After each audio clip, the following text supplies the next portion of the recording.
Welcome to another video. ये है demon slayer के शॉर्ट समित आर्क के एपिसोड 8 और 9 का रिव्यू। तो चलिए जानते हैं क्या हुआ आगे डीमन स्लेयर की कहानी में। तो अब तक टोकी तो उस डीमन की कैद से बाहर निकल पाता है, लेकिन उसे काफ़ी सारी एनर्जी ड्रेन हो चुकी होती है और वो हिल नहीं पा रहा होता। जहाँ सामने देखता है वो कोतेत्सु को पड़ा हुआ और कुछ और डीमन उनकी तरफ बढ़ रहे होते हैं, पर उसका शरीर जवाब दे चुका होता है। जहाँ तभी उसको अपने पापा की आवाज़ सुनाई देती है, टोकी तो तुम कर सकते हो, खड़े हो जाओ। जिसके साथ हम बढ़ते तो के फ्लैशबैक में, जहाँ वो इतना स्ट्रांग बच्चा नहीं था और उसका परिवार एक लकड़हार परिवार था जो पेड़ काट कर अपना गुजारा किया करते, और टोकितो को अपने पापा की मदद करना काफ़ी अच्छा लगता था। पर एक दिन की बात होती है जहाँ टोकितो की मॉम को काफ़ी ज़्यादा बुखार आता है, जिनके लिए जड़ी बूटी लेने उसके पापा गए होते हैं, जिनकी हालत काफ़ी ज़्यादा ख़राब हो रही होती है। जहाँ टोकितो बस दिलासा दे सकता है उनको, जिस दौरान उसके पापा उस जड़ी बूटी को लेने गए होते हैं जो एक चट्टान के किनारे में उगरी होती है, और जिसको तोड़ते हुए उनका पैर फिसलता है और वो चट्टान से नीचे गिरकर मारे जाते हैं।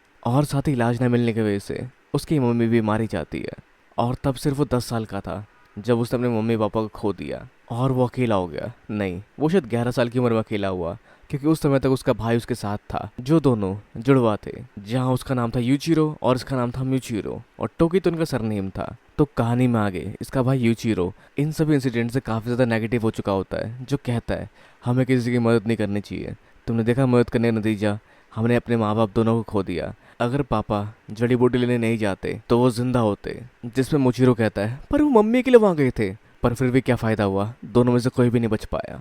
जहाँ वो मुचिरो के नाम के मुंह का मतलब मीनिंगलेस और बहुत सारे नेगेटिव वर्ड्स कहने लगता है। और उसका भाई ऐसा ही था जो हमेशा से इस तरह की कड़वी बातें बोला करता और हर बात का जवाब उसे ऐसा ही मिलता। तो साल बीते और बसंत का मौसम आ चुका था, जिस दौरान वो पानी भरने गया और उसे वहाँ मिली मास्टर की वाइफ, जो काफ़ी दूर से ट्रैवल करके यहाँ तक आई, पर आखिर में उसके भाई ने उनको भगा दिया। तो उन्होंने इन्हें बताया कि डिसेंडेंट एक स्वॉर्डमैन के, और वो स्वॉर्डमैन फर्स्ट ब्रीदिंग स्टाइल का इस्तेमाल करते थे। जिनकी बातें सुन के मुचिरो काफ़ी ज़्यादा एक्साइटेड होता है कि हम भी स्वॉर्डमैन बन जाते हैं और डीमंस को हराते हैं। पता नहीं डीमंस होते हैं या नहीं, लेकिन अगर उन लोगों ने लोगों को जीना मुश्किल कर रखा है तो उन्हें रोकना हमारा काम होना चाहिए। पर जिस पर काफ़ी ज़्यादा गुस्सा हो जाता है यूचिरो और कहता है तुम जो खुद चावल तक नहीं बना सकते, एक स्वॉर्डमैन बनोगे?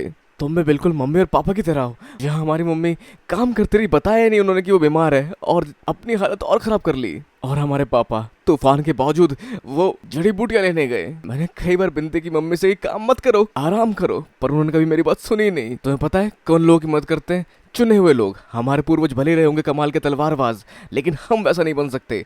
हम बस यहाँ कुत्तों की तरह जीने के लिए और मरने के लिए बने हैं, क्योंकि हम बच्चे हैं अपने माँ बाप के। और तुम्हें कैसे पता वो औरत सच कह रही है? हो सकता है वो हमारा इस्तेमाल करने जा रही हो। तो बस आज के बाद इस बारे में दोबारा बात नहीं होगी। जहाँ उस दिन से इन दोनों की बातें काफ़ी कम हो गई। जहाँ मास्टर की वाइफ कई बार और भी आई, पर उसके भाई ने उसको पानी डाल के भगा दिया। जहाँ इस तरह से उनका जीवन चल रहा था। पर एक दिन गर्मी का समय था और वो गेट खोल के सो रहे थे, पर ज़्यादा गर्मी लगने की वजह से मुझे उठ के पानी पीने जाता है। पर तभी अपने दरवाजे के पास वो देखता है एक शख्स को, जो उन्हें देख के कहता है कुछ बच्चे ही है यहाँ पर, और मुचिरो की ओर बढ़ता है। जिसको बचाने भागते हुआ तो उसका भाई यूचिरो, जिसके साथ ही उसके हमले से उसका एक हाथ कट जाता है, जिससे उसका भाई रोते हुए बिलप रहा होता है। जहाँ मुचिरो उसको लेके किनारे हो जाता है और वो डीमन उनकी तरफ बढ़ता है और कहता है तुम जैसे कुछ गरीब लकड़हारों के मरने से कोई फर्क नहीं पड़ेगा समाज को, किसी को घंटा फर्क नहीं पड़ेगा। तुम्हारा होना ना होना बराबर है, तुम्हारी जिंदगियाँ किसी काम की नहीं है। और उसके बाद से मुचिरो ने सिर्फ लाल लाल देखा, जो एक खूंखार गुस्सा था जैसा उसने आज से पहले कभी महसूस नहीं किया, जिससे उसने अपने पेट के आसपास कुछ गर्मी महसूस की। पर उसकी बात क्या हुआ उसको याद नहीं है, बस याद है तो उसकी एक तेज तरार चिंगाड़, जिसके साथ वो अगली चीज जो उसने देखी वो था उस डीमन का बुरा हाल, जो मौत के लिए तड़प रहा था। और सूरज के आते ही वो मारा गया। तो जो भी वो उस समय, उससे मुचिरो को कोई फर्क नहीं पड़ता और वो बढ़ता अपने घर की ओर यूचिरो को देखने के लिए, जहाँ उसके शरीर में कोई भी एनर्जी नहीं बची और घर तक पहुँचना सदियों का सफ़र लगने लगा। पर घर जाके जो उसने सुना वो था यूचिरो को कहते हुए मुचिरो को छोड़ दो, मुझे मार दो, हे भगवान प्लीज़ मेरे भाई को बचा लो, वो मेरी तरह नहीं है, वो लोगों की मदद करना चाहता है और मैं बिल्कुल उसका उल्टा हूँ, और अगर आप किसी को सज़ा देना चाहते हैं तो वो मैं हूँगा। और मैं हमेशा से जानता था मुचिरो मुँह का मतलब होता है इन्फिनिटी, यानी अनंत। तो हम बढ़ते करंट टाइम में, जहाँ मुचिरो के चेहरे पे कुछ मार्क्स आते हैं और उसके बाद वो यहाँ मौजूद इन छोटे छोटे डीमंस को हरा देता है। पर इसमें कोतेत्सु कहता है मेरी चिंता मत करो, हागा नेजुको-सान को बचाओ। जिस जगह ये डीमन लगा होता है उनकी तपस्या भंग करने में, जो तलवार बनाने में लगे हुए हैं यहाँ पर तभी पहुँचता है मुचिरो, जिसके वार से वो बाल बाल बचता है। जो वैसे से थोड़ा खुश होता है क्योंकि उसका ध्यान इस पर नहीं था। उसका ध्यान था पूरा फोकस होकर हागा नेजुको को रोकने में, मतलब वो फोकस था और वो कलाकार था, जिसकी वजह से खुश हो जाता है। और वो देखता है मोचिरो के चेहरे पे वो निशान जो कि शायद उसको बताया था मूजन सामा ने, एक हियरिंग वाले बच्चे के चेहरे पे था जो वैसे तानजीरो है। जहाँ वैसे मोचिरो के वार इसके कंधे के किनारे पे लगे जरूर होते हैं, जिसके बाद हमने ये मटके से एक और वार का इस्तेमाल करता है जो होता है ऑक्टोपस वाला वार, जिससे पूरा शेड फट जाता है और हागा नेजुको कहीं और जाके गिरता है, पर उसके बावजूद वो वहाँ भी लग जाता है तलवार तेज करने वाले अपने काम में। वैसे इस ऑक्टोपस से लड़ते हुए उसकी पुरानी तलवार टूट गई थी, पर उसकी नई तलवार कानामोरी सान के पास होती है जो उसे मिल जाती है और वो इसका ऑक्टोपस के चंगुल से बाहर निकलता है। तो वैसे वो काफी तक कानामोरी का शुक्रगुजार होता है जिन्होंने उसके लिए तलवार बनाई, पर उनसे पहले वाला उनका स्वॉर्ड समित जो था वो काफी ज्यादा बीमार चल रहा था, जिसको पता था उसके पास ज्यादा समय नहीं है। पर उसकी चिंता थी कि कौन समझेगा तोकितो को उसके जाने के बाद। जहाँ उनके पास भी समय काफी कम था, लेकिन वो चिंता कर रहे होते हैं इसकी कि कौन देखेगा आगे इसको। जहाँ वो खून की उल्टियाँ करता है और उसे पास्ट की कुछ बातें याद नहीं है, पर फिर भी वो धन्यवाद करता है उनका उसकी चिंता को लेकर। और कानामोरी ने उनके इंस्ट्रक्शन के हिसाब से के लिए तलवार बनाई है जो काफी तक उसके हाथ में फिट हो रही होती है, और अब वो काफी तक ठीक है पहले के मुकाबले, और अपनी तलवार लेके आगे बढ़ता है इसकी तरफ, जहाँ इस्तेमाल करता है वो मिस्ट ब्रीथिंग 5th फॉर्म का, और उससे सारे इसके ऑक्टोपस के टेंटिकल्स को काटता है, उसके गर्दन के करीब पहुंच जाता है, जिससे दोबारा ये डीमन बाल बाल बचता है। जैसा कम से कम उसको तो लग रहा होता है क्योंकि उसके वार से उसकी गर्दन का एक हिस्सा कट चुका है, पर जिसके साथ इस डीमन की फुर्ती बढ़ जाती है जो कहीं सारे और वार करता है मोचिरो के ऊपर, जिससे बचता है मोचिरो और अपने भाई की पुरानी बातें याद करता है हुआ इससे लड़ रहा होता है। जहाँ उसका भाई माफी चाहता है कि उसने कभी उससे प्यार से बातें नहीं की, पर तुम हमेशा से रहमदिल थे, तुम सबसे प्यार से बातें क्या करते, जो एक चूजन वन की क्वालिटी होती है। पर चाहे तुम कितने भी अच्छे क्यों ना हो, तुम्हें ना तो बुद्धा और ना ही भगवान बचाएंगे, जिस वजह से मुझे लगा मुझे तुम्हें बचाना पड़ेगा। पर तुम मेरी तरह नहीं हो, तुम अलग हो, जहाँ तुम दूसरों के लिए इन्फिनिट स्ट्रेंथ से लड़ सकते हो। और धमाकेदार फाइट में जहाँ मोचिरो काफ़ी तेज़ से काफ़ी कमाल के वार करते हैं, उसके वार को काउंटर कर रहा होता है, आखिर में उसका भाई की आवाज़ सुनाई देती है उसको कि मोचिरो तुम हो चुने हुए। तो अब कहानी में आ गए। हागा नेजुको अभी भी इस तलवार में लगे पड़े हैं और मोचिरो और इस डीमन की बहस होनी शुरू हो जाती है, जहाँ मोचिरो इसकी बेइज्जती काफी ज्यादा मार रहा होता है, जो कहता है मोचिरो से कि तुम काफी कम उम्र के हो, तुम्हें नहीं पता असली ब्यूटी क्या होती है। पर जहाँ मोचिरो कहता है तुम एक गोबर जैसे दिखते हो, और दोनों की बहस काफी लंबी चलते हैं, जहाँ पे आखिर में मोचिरो इसके वास की बेइज्जती मारता है कि घटिया वास बनाए तुमने, ये सिमेट्रिक बिल्कुल नहीं लगते। जहाँ एक कलाकार अपनी कला की बेइज्जती नहीं सुन पाता और उसको सुनकर वो गुस्से में अपने कई सारे वेसल्स निकाल के उनमें से निकालता है बहुत सारी मछलियों का वार, और इस वार में शामिल होती है 10,000 मछलियाँ जो उसकी हड्डियां तक चुन लेगी, जिसके अगेंस्ट वो यूज करता है mist breathing 6th form lunar disappearing mist, जिससे सारी मछलियां कट जाती है उसकी। तो मोचिरो मछली मार्केट में काफी काम का हो सकता है, पर यह सिर्फ मछलियां नहीं थी, इनके अंदर जहर भी था जो शायद इसके बाद इफेक्ट कर सकते हैं मोचिरो को। जहाँ मोचिरो इस्तेमाल करता है मिस्ट ब्रीदिंग 3rd फॉर्म का, जिससे सारी मछलियां उड़ाकर कहीं और पहुंचा देता है ये, और तेजी से उसकी गर्दन की तरफ पहुंचने वाला, तो जहाँ अपनी खाल छोड़ के वहां से निकल जाता है वो, और दिखाता है अपना वो फॉर्म जो अब तक 3 लोगों ने देखा है, मतलब मोचिरो वो तीसरा है, जिसके शरीर में बने हुए स्केल्स डायमंड से ज्यादा सख्त है। तो कैसे हराएगा इसकी इस ब्यूटीफुल फॉर्म को मोचिरो। पर ये सारी चीजें बिल्कुल भी सरप्राइज नहीं करती मोचिरो को, पर तभी बिना बताए उसका वार मोचिरो की तरफ बढ़ने वाला होता है, पर अपनी फुर्ती से मोचिरो से बच जाता है। लेकिन उसकी जो अटैक्स जहाँ भी छूते हैं वहां से मछलियां निकलना शुरू हो जाती है, भले वो जमीन हो या फिर मोचिरो का शर्ट।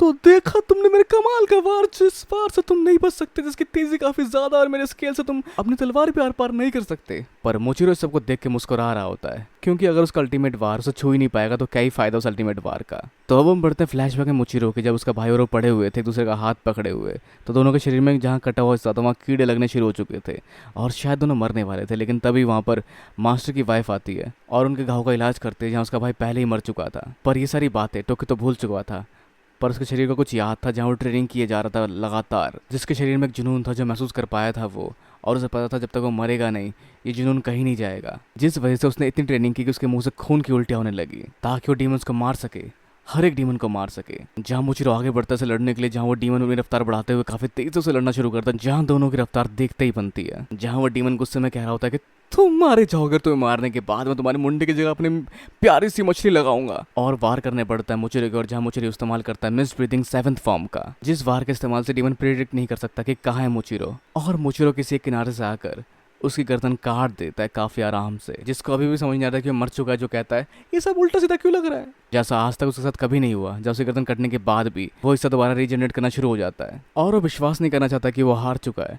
पर मोचिरो उसके बचे हुए हिस्से को काट कर उसको हरा देता है, वो भी एक नहीं कई सारे हिस्सों में, क्योंकि वो इसके इस बकवास को और नहीं सुन सकता। जहाँ उसे अपने मास्टर की बात याद आती है जिसने उसे कहा था कि जब तुम अपने दृढ़ रूप को ढूंढ लोगे तब तुम किसी से भी कभी नहीं हारोगे। जैसा वो भी महसूस कर पाता है और उसकी सारी फ्रस्ट्रेशन खत्म हो चुकी है, जहाँ वो जीत चुका है एक अपर रैंक के डीमन के अगेंस्ट, जहाँ वो कहता है मेरी तलवार के आगे दुनिया का कोई भी डीमन नहीं टिक पाएगा। तो उससे मिलने आते कानामोरी-सान, जो पूछते हैं क्या तुम ठीक हो। जाटोके तो कहता है मैं ठीक हूँ और मैं अब लड़ने जाऊंगा तांजीरो का सपोर्ट करने के लिए, पर वो काफी हद तक बुरी हालत में होता है, जो उसके बाद बेहोश हो जाता है। जो वैसे काफ़ी घबरा जाते हैं और हागा नेजुको सान से मदद चाहते हैं, लेकिन वो सुनते ही नहीं, जहाँ वो घिसने में लगे हुए तलवार को। पर तभी वहाँ तक कोतेत्सु जो कहता है कि इनको उल्टा घुमा के लेटा दो। पर वो कोतेत्सु की आवाज़ सुन के, जहाँ वो शायद मरने की हालत में था, डर जाते हैं कि भूत भूत।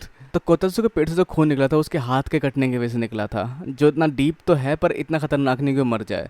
और उसके पेट में जो वार हुआ था उसको बचाया था इस हिस्से ने, जो तांजिरो चाहता है कि उसी तलवार में लगे जब नई तलवार बने, जो काफी तक रेन गोकू की तलवार का हिस्सा था, जिसको याद करता है मुचीरो। और आखिर में देख पाता है अपने पापा मम्मी और भाई को अपने करीब, जहाँ वो इस तरह से लेटा होता है, जहाँ उसका भाई भी उसके हथेली पे हाथ रख के कहता है मुचीरो तुमने काफी कमाल किया। अब अगर हम बात करें तांजिरो की, तो लगा पड़ा इन डीमन से लड़ने में, जहाँ ये मुंडिया काफी तेजी से काफी दूर तक स्ट्रेच हो सकती है, जिसके अगेंस्ट तांजिरो यूज करता है हिनो कामे कागुरा क्लियर ब्लू।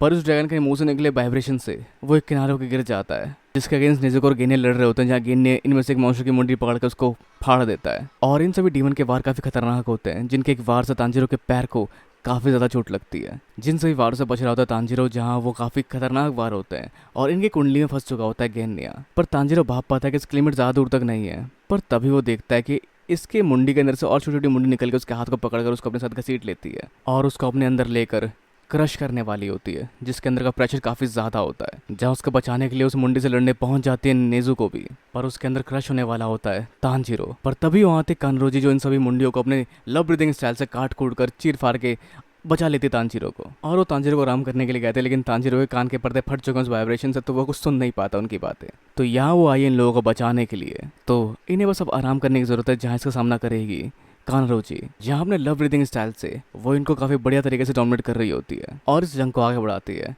पर जिसके साथ ही एपिसोड खत्म होता है, जिसकी आगे कहानी हम जान पाएंगे इसके नेक्स्ट पार्टनर्स। तो इस वीडियो को लाइक शेयर सब्सक्राइब करना भी बिल्कुल ना भूले। तब तक के लिए मिलते हैं आप लोगों से अगली वीडियो में। Sayonara and have a nice day.